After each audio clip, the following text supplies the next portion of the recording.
In the past, we have talked about the Freytag pyramid and the Freeport in general. Okay, I decided to kind of go with an update because we know about the free step one, but we all know about the free act. Okay, what is the difference between what I'm talking about and the free act one? Because it can get complicated for those who don't understand. Because, like, the Freytag pyramid, it had the basic parts of the book.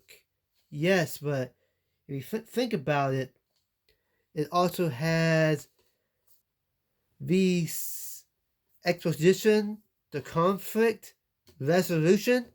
It's the same as video one. We talked about the Freeport.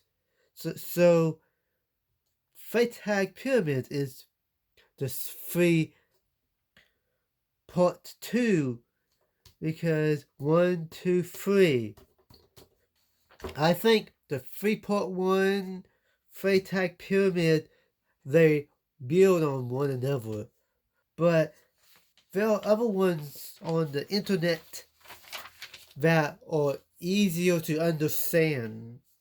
Because I like this one because if you don't know how to make a good beginning or good middle, then part one video about the free step one can be a bit too big because like this one I broke it up in three parts two to show you that it is also fits into the the three act structure. The three act, which is the name for this when you do a movie. They use a three act for the movies. But it has short, inciting incident, obstacle. It makes it easier for people who are not been writing for a long time.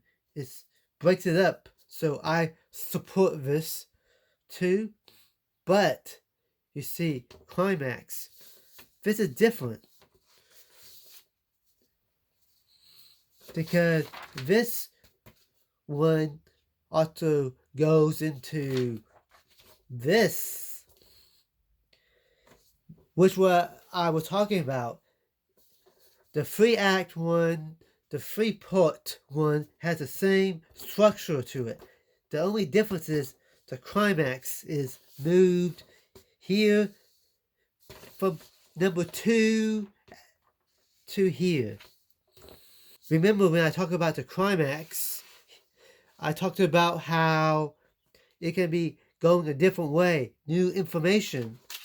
Yes, it's the same for the midpoint here. You get new information, a new twist to take it a different way. And this is the same for this one. Everything changes. The midpoint. Midpoint. It's the same. It's just shown in a different way. The climax is the only thing that is different. The climax. Because like movies do this good because they have one bad guy. This is where the bad guy loses or dies. And that's the climax of the story.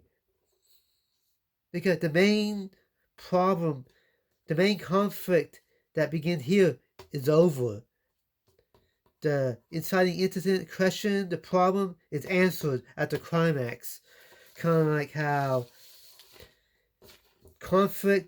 main conflict ends, and you have to deal with all the pieces after the climax. But this tends to be, I think, easier in some ways than this because you have double work. You have the bad guy, then you have to deal with what happens after the bad guy and all the pieces, you know. But with this, you can just only focus on the bad guy and all the itty bitty pieces gets finished here because that's how the books and movies are now, because they prefer this type of thing now. But this is good too, though. Oh, okay. This one, this one, this one, and the video one. The whole thing is the 3 pieces. The whole reason why it's 3 acts, structure, 3 pieces, is to make it easier for the writer for you to write. That's the whole point of the 3 act, is to keep it organized. So it doesn't matter if you do this or this or this.